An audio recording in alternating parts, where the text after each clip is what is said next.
Hey, what's up? I'm Tony Hawk, and I'm proud to present to you a very, very special episode of Love Letters to Skateboarding featuring the skaters of Japan. This was the last trip that the Love Letters crew took before Jeff's unfortunate passing. He wanted this episode to come out during the Olympics. Here we go again with the Olympics, right? Jeff was very opinionated, mostly about skateboarding, but especially about the Olympics. The people that are driving us towards the destination that we're supposedly headed to don't even skateboard. And I think that he wanted to juxtapose the coming of age of how big it is, but also how it got there. And especially in Japan, it was not easy to be a skater in Japan in the 80s or any other time. He wanted to show the dedication of those skaters. So this is his gift to you. Please enjoy Grosso Forever.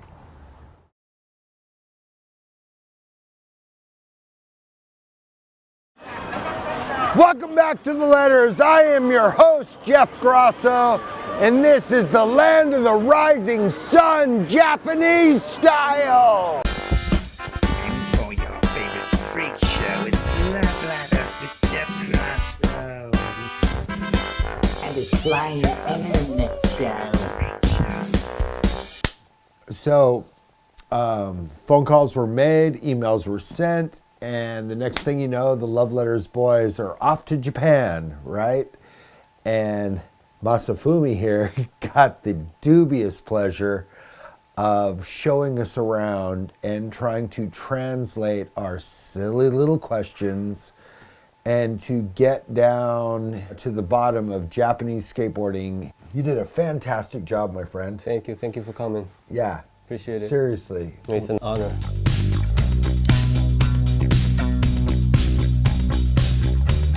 I hope you enjoy. If you don't, fuck yourself.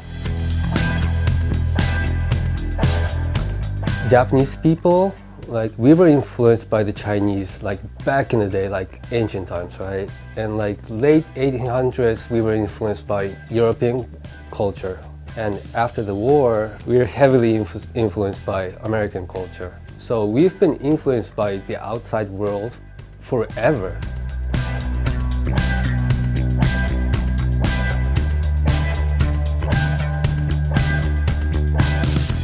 And you know, Japanese people, when we get into something, we get into it, we dig deep, right? But you know, we try to bring out something like that we can call our own. So I think that happened in skateboarding as well.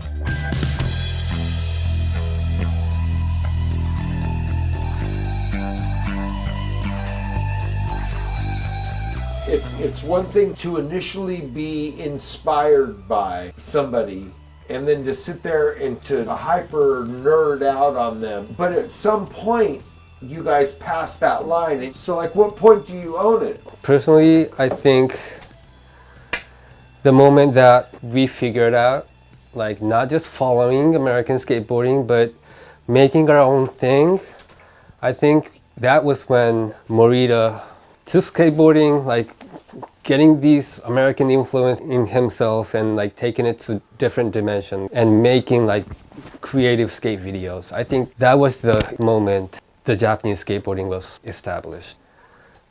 Like, this is our own thing.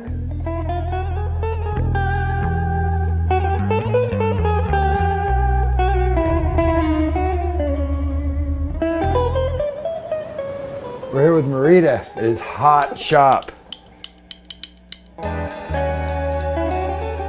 Dude, seriously nice to meet you. Thank you so much for having us do this. Tell the people where we are and who you are and what you're all about. 森田貴弘です。中野、東京杉並出身中野で今生活して。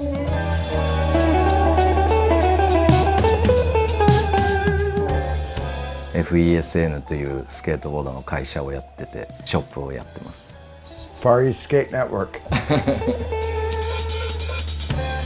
I started 95. I made a video magazine until 2008.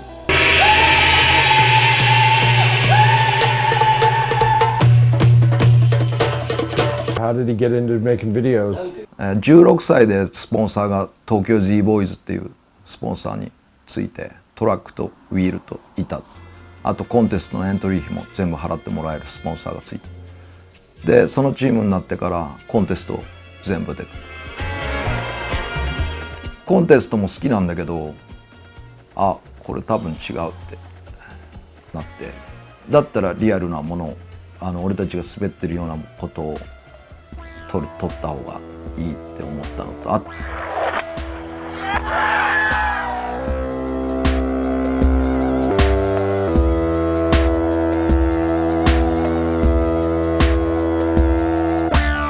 Where has skateboarding taken him? You know, like as far as around the country, around the world. まあさ、俺たち歩かねえじゃん。歩かねえからさ、歩いてる人と感覚は違うでしょ。感覚は違うと思う。俺らにとって当たり前のことは普通の歩いてる人たちは違うと思うし。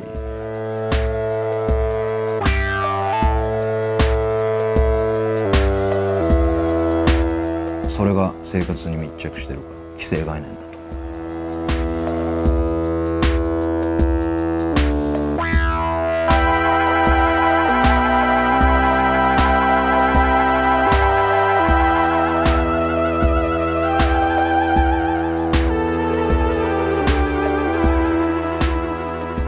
そこしかないんじゃんっていうか、学校じゃねえんだよ、スケートボードは。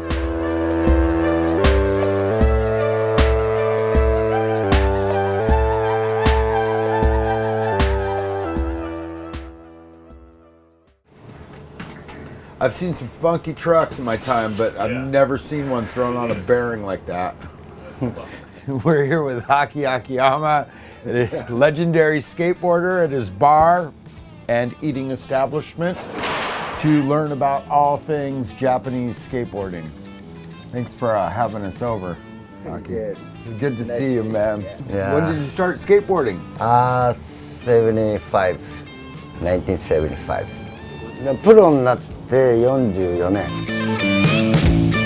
秋秋山っていうのがやっぱりその影響力があった70年代影響力のあった人ですね。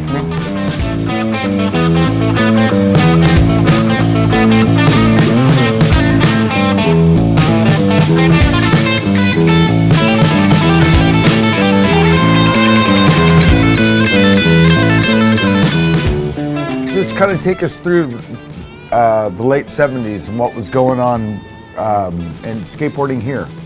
I was back and forth to California World Contest, I think 10 times. So back in Japan, I teach skateboarding, the cultures, all California style.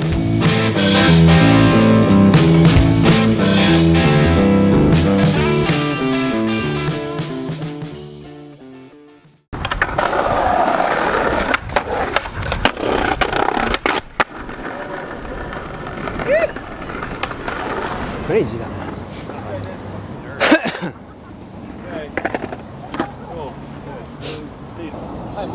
もう終わるんで帰ります。うん。もうスケボーもしないんで、はい。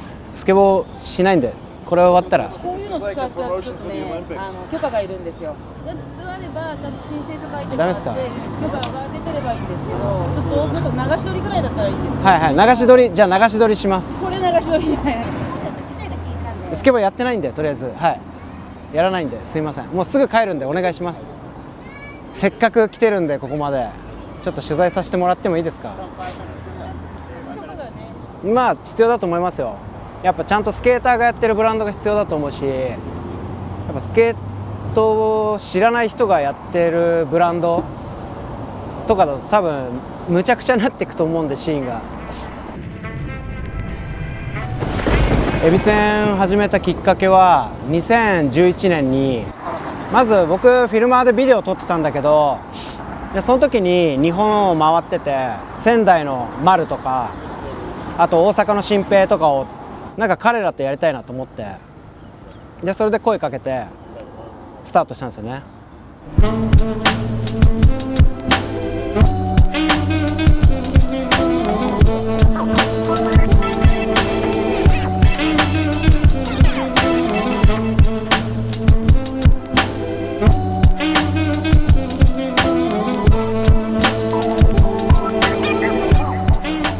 ぱ海外なんだろう、東京でローレンスと出会って。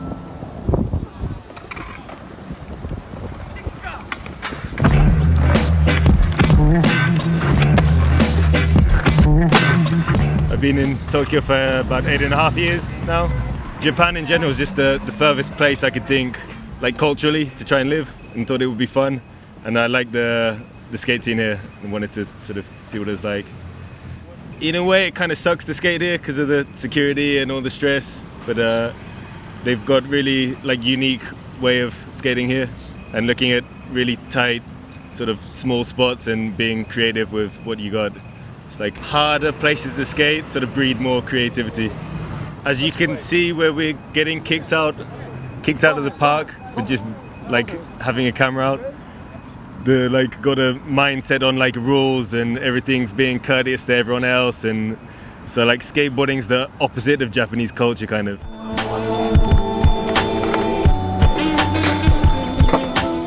Why don't you introduce this dude here? So this is Kotara. He's not like officially a rider yet on Evisen, but he's part of our crew.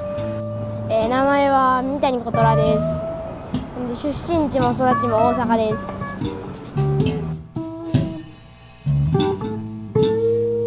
このクルーは多分世界で一番かっこいいと思います。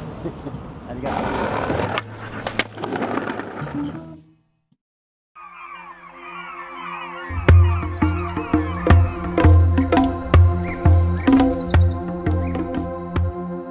はい。私は村井ゆりです。東京出身です。私は8年前からガールズスケーターの映像を撮ってまして、2年ごとに作品を作って今4作品目を作ってます。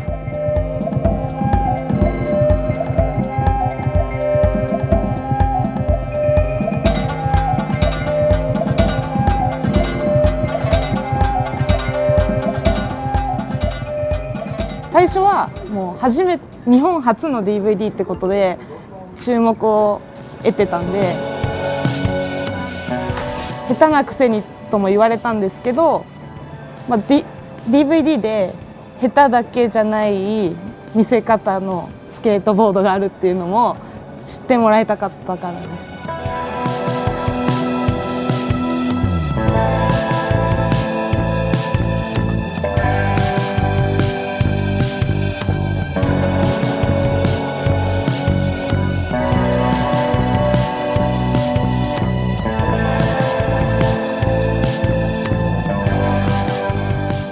男の人は応援はしてくれてるんですけど、こんな本気でストリートをやってるって思ってなかったと思います。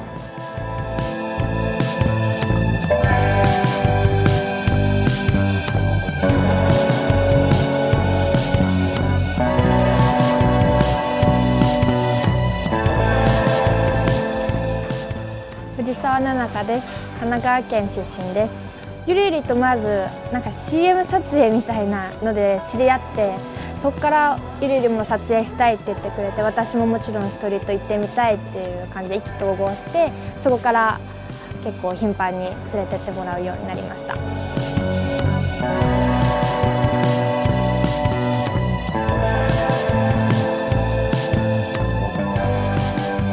一人でやってないっていうところが一番のモチベーションで、多分一人でやってたらいっかなとか諦めちゃうところを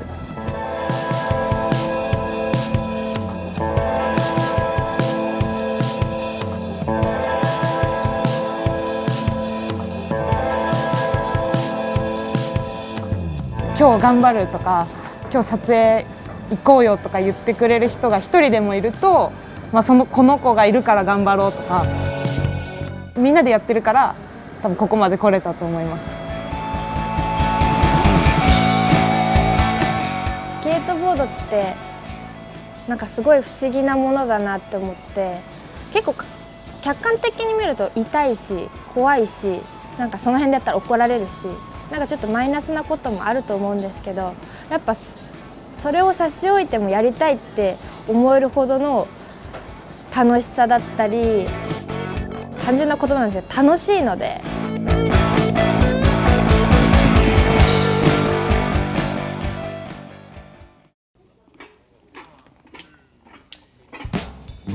Yeah. We have traveled to the suburbs of Tokyo to find the original photographer, Yoshiro Higai. He photographed the original Japan era. 多分勘違いです。He's saying that's not the fact. Radical. Yes. Skating was still relatively new. We're still trying to figure out what you could do with it as far as airs. Airs were still being invented. And the mute air was just kind of a lackluster, it wasn't one of the better aerials, let's just say. Although the mute air rules. But it wasn't until they started doing Japan airs and folding their knees down onto the board and stuff that the trick really did take off. それがオリジナルのジャパンエアでトランスワールドに乗ってでトランスワールドの写真を見てトニーはデルマーでやったって言ってた。いくつでしたかな。85年の1月ぐらいでテレビの撮影で来てるから。What is your next? It's called Japan Air. Japan Air. で、その時にジャパンエアをトニー・ホークがやったんですけど。After he shot that and it went in Transworld and like everybody learned Japan airs. It was a must-do trick.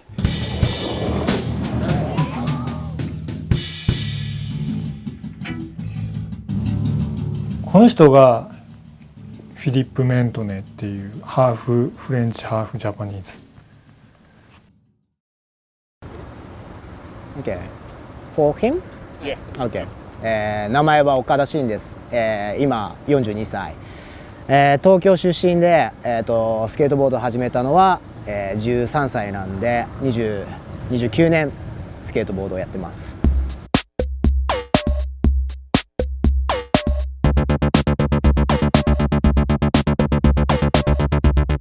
なんだろうな、日本のスケートシーンはまずそのスケートをするのが難しい。スケートスポットが少ないし、ストリートスケートがめちゃめちゃハードで、やっぱりその日本はやっぱルールもいろんな社会的なルールも結構厳しいし、めっちゃそのなんだろう、制約は大きいけど、その制約の中でこう生まれる独特なスケートボードっていうのがあると思う。そういうところが日本のスケートシーンというかスケートスタイルの見どころかな。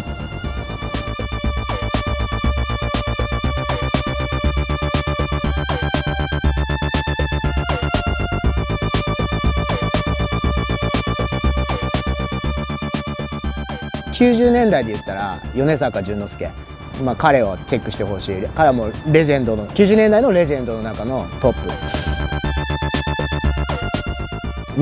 それ以降だと宗一郎。How about the ability of Japan's Soichiro the Great? 中島宗一郎、みんなの力になった日本人のスケーターのやっぱり力になった。最近で言うと、もちろんね、堀米雄斗とかみんな知ってると思うんだけど、そんな中でも俺が一番最近好きなのは岸海。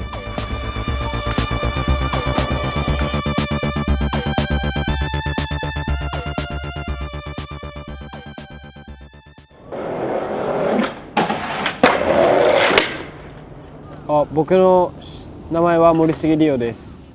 出身は、神奈川県です。日本でスケーターはあんまりいい目では見られてないと思います。日本ではすごいストリートのスケートボードはあんまり馴染みがなくて、海外ではもうすごいストリートのスケボーの文化ってすごい盛んなんですけど、日本は違って、その周りのことを気にしすぎてるのかわからないんですけど、よく怒られたりします。東京はなんかもう基本的にそのストリートで滑れる場所が、昼間滑れる場所がとにかく少なくて、夜のシーンが多かった。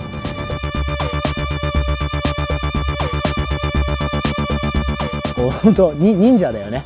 本当忍者スタイルでみんなスケートしてるから。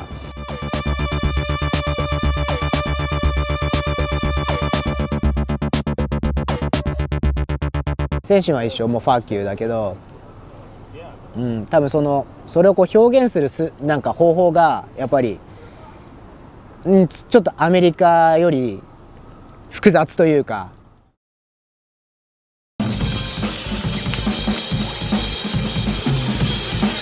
Right now? Name, rank, and serial number. Yeah, start right now.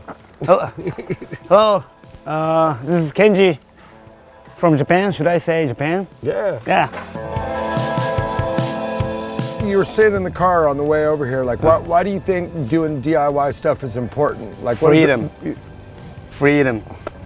We really try to drive home, the message. The coolest thing in skateboarding is the kids taking matters into their own hands and going out there and doing it for themselves. Like city parks are great and everything, but there's a lot of rules. Yeah, too many rules. Yeah. So it's the community of skateboarding. You have to have some people around you to build the skate park together, and you can build this friendship, and you can have more freedom at the same time.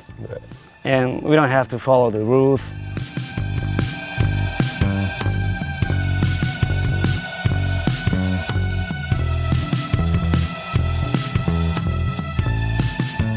It's happening like here and there, but it's still small. We don't have anything like big as the Burnside and Washington Street or FDR. We only have those little stuff. But I hope it will grow a little bigger soon.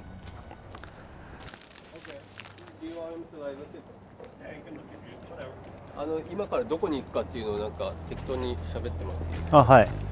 今から僕の友達がオーナーのプール、みんなで作ったプール、ボールにちょっと案内したいと思います。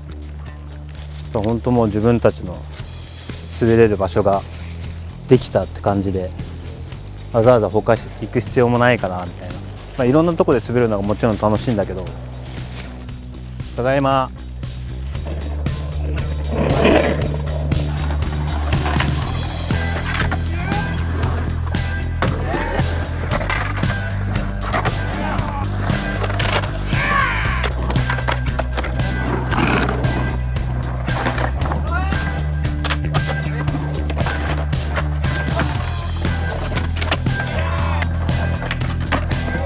ギョウです。ここは浦高尾です。ビリーです。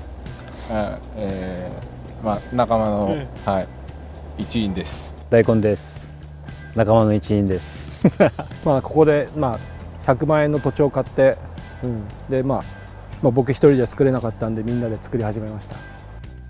もう本当ノウハウとか全然全く、全員がそうなんだけど、全員こうどうやって作っていいかも分かんないまま、とりあえず量が土地買ってとりあえず穴掘ってみたいなことから始めて、絵を描いて、自分がこう行ったことのあるプールとかをいろいろ考えて、で自分たちは今までそうやって人の作るものとこに行ってて、そういう思いしてたけど、やっぱり自分たちで作ったものでもやっぱり滑りたいし、こう来てくれた人たちのみんなのその熱い滑りとかもやっぱり 見たいしみたい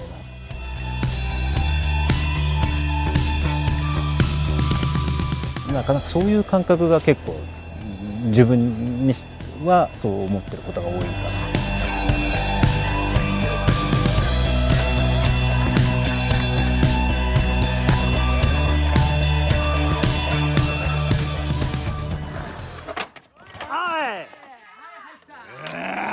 料理なんかもしてて、やっぱこんな時代でやっぱ一から作る大事さがあって、それがやっぱ味に出るし、それが楽しみにも出るし、そういうところですかね。なんか自分で作るってことは大事さは。Why I don't know you guys call me Devil Man? That's me, man. I am fucking a skate 45 years. My fucking story is the whole thing. It's true. So what have you been doing? Skateboarding? No, you guys are fine, man. You guys are fucking bullshit. なんかあいつは俺にちょっと違うスタイル持ってるけど。All die or skate. デビルマンは西岡さんはすごかったやなんかとにかく存在がすごかった。くっつくようになってで白と黒みたいなそれでブームを作ったのあいつと2人で。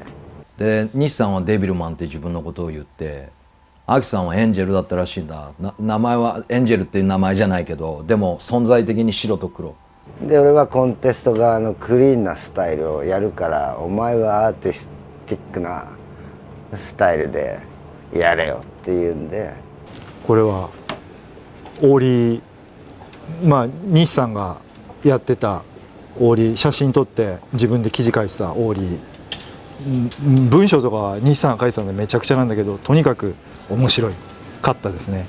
日本のスケーターもいっぱい出てたし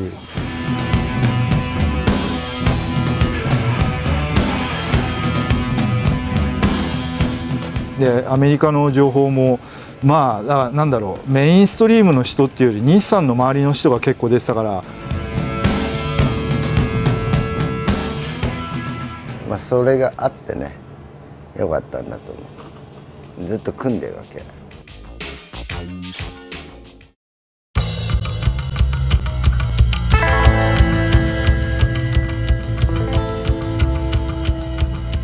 大滝ひろしっていうのがいてもう同級生だったんですけどとりあえずもう2人でスケートボードしまくって出会ってからほぼ毎日高校も一緒で高校で知り合って、で俺ら東京のスケートボードだから東京スケートだっつって名乗ってそれがちょっとカッコつけて T19 って名前に変えてっていう感じがスタートかな、東京の T の、なんだっけアルファベットの19番目が S 東京スケート。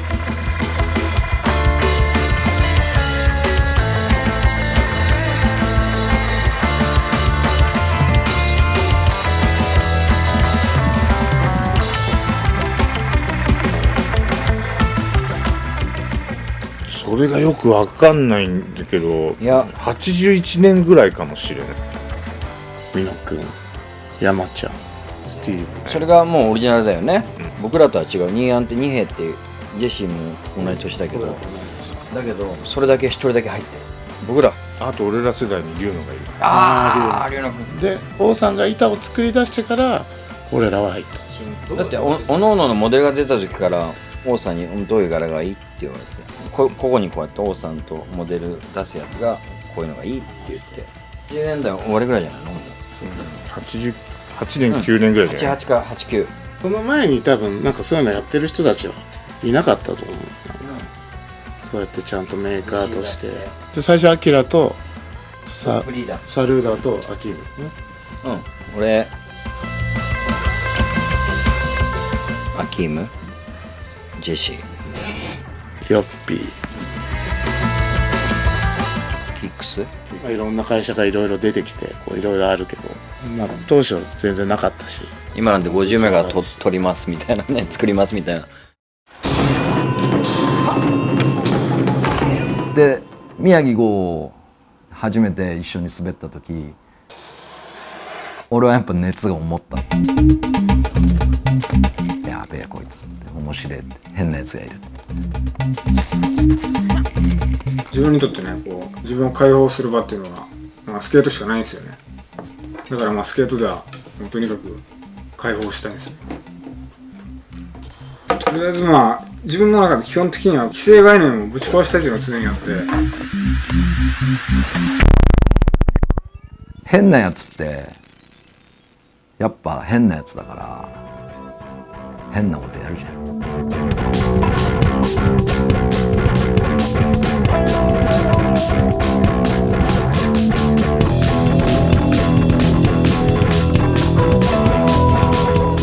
俺は別に普通のやつそんな見たくないから変なやつの方が見たいね。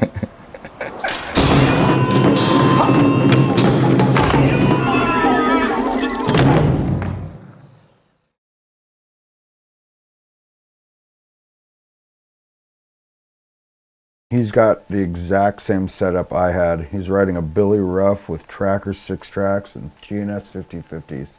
でこの柔道エアは83年から98年までなんですけど、なんか普通に写真撮ってたんですけど、スケートボードに出会って面白いなと思ってスケーターの写真を撮るようになったって感じですかね。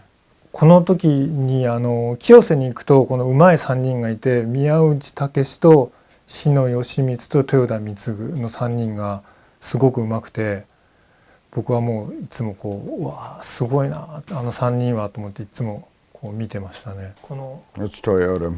まあとにかく彼は日本チャンピオン。 We're here with my old Santa Cruz teammate, Mitsugo Toyota. 12歳ぐらいの時に本格的に家の前にスケートパークができたんで、それでスケートボード始めた。アメリカのものが入るっていうのがとても難しかった時代だったと思うんで、ウッドのスケートボードっていうのはそう僕らはめったに見れなかった。そのうちアメリカからいろんなものが入るようになって、そういうスケートのカルチャーが少しずつ入ってきたっていうのが、それでやっぱりサーファーが住んでる海辺沿いからやっぱりスケートパークっていうのができ始めて、有料のスケートパークっていうのがすごく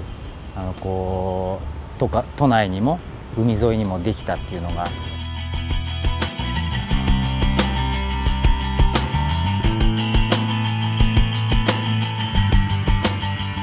規模の一つとして人口が少なかった。ましてはバートランプ、ボールをやる人っていうのはとても少なかった。本当に今言ったように顔ぶれがもう大体決まっている。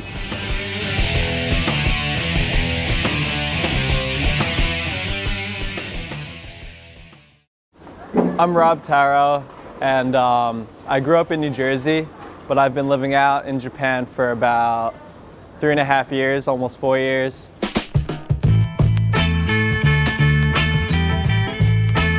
I first came out here as a transfer student to study photography at school. But what really brought me out here was the Japanese skate scene. I found out about the Japanese skate scene through just watching YouTube, just watching a bunch of Japanese skate videos.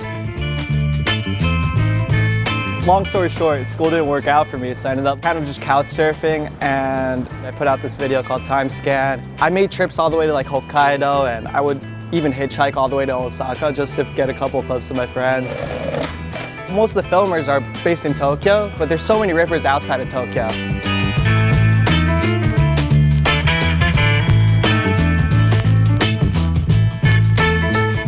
I feel like there's so many skaters out here who need more recognition, like they're very underrated. Some skaters are like really hot in Japan right now. Shin Sambogi, he's really sick, he's the style master.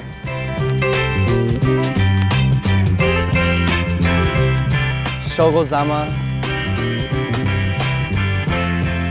Hiroki Muraoka, Shintaro Hongo, and his younger brother Masaki rips too. I'm blanking out on some names. There's so many rippers out here, it's crazy.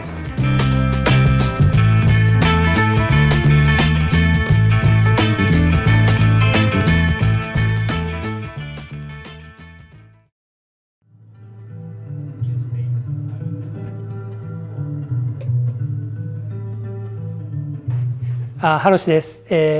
ここ僕のスタジオで東京で活動してます。アーティストをしてます。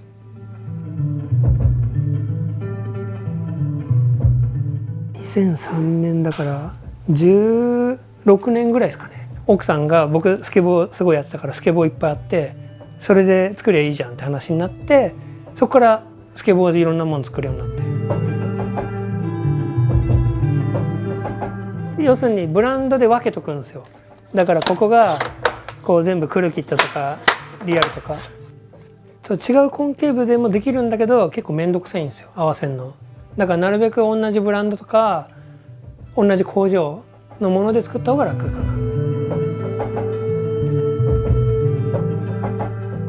な。最初にデッキテープ剥がして、その表面のをサンディングして合わせて、こんな風にノーズとテールを使って丸いの作って全部こうビス穴を埋めると。で番号も決めてて、これを接着する。いやでもデラックスめっちゃ好きなんですよ。なんでかっていうと色を結構使ってると3色でもガールはずっと同じ色だけだったんですよ。だからこの目もガール、形よりもこの柄を優先させた方が面白いかなと思って、だからあんまりデザインとかに優先されるよりもフリースタイルでやっていった方が結果良くなるかなと思って、絵の具が決まってるみたいな、絵の具は決まってるけど何を描くか決めてないような感じで進めてるって感じですかね。平らな平面の作品作るために、一回全部こう細かく切ってでそれを薄い板に貼って作っていくんですけど、これ今切ったままの状態です。この仕事は奥さんがしてます。これスカルプチャーとは別なんですよ。平面の大きいの作ってて。This is what stands for something like this. Is that a sculpture? I think, yeah, this is a kind of collaboration with skateboarder. Yeah, the scratches like skateboarder's painting. This artwork is like all skateboarders painting by skateboarders. And the palette is the city, right? Yeah. In the passion and pain, everything, sweat, yeah.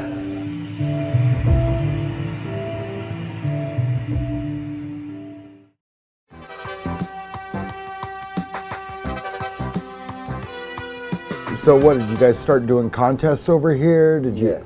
Because I need to make association. I made it first one, AJSA.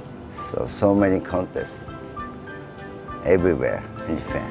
I'd like to thank JSA for putting on the contest, starting a whole new culture involved in skateboarding.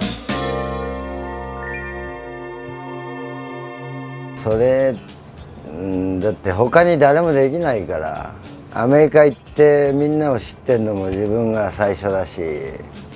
The contest is by far the most insane skateboarding event I ever went to. Yeah, that was so much fun.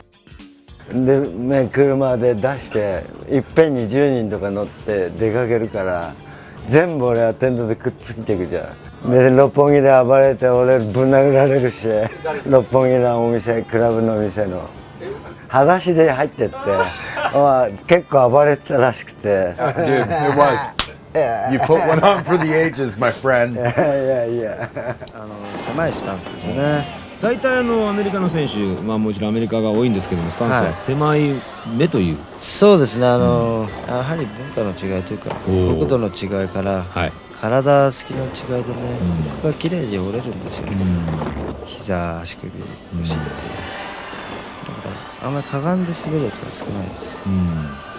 Yeah, man, this is the part of the story where we tell you to turn this shit off and go skateboard. Your life's out there or there, wherever your life is. It's obviously not staring at my dumb ass. I hope you liked our walk down memory lane and Japanese skateboarding. Bam! Go skate, beat it.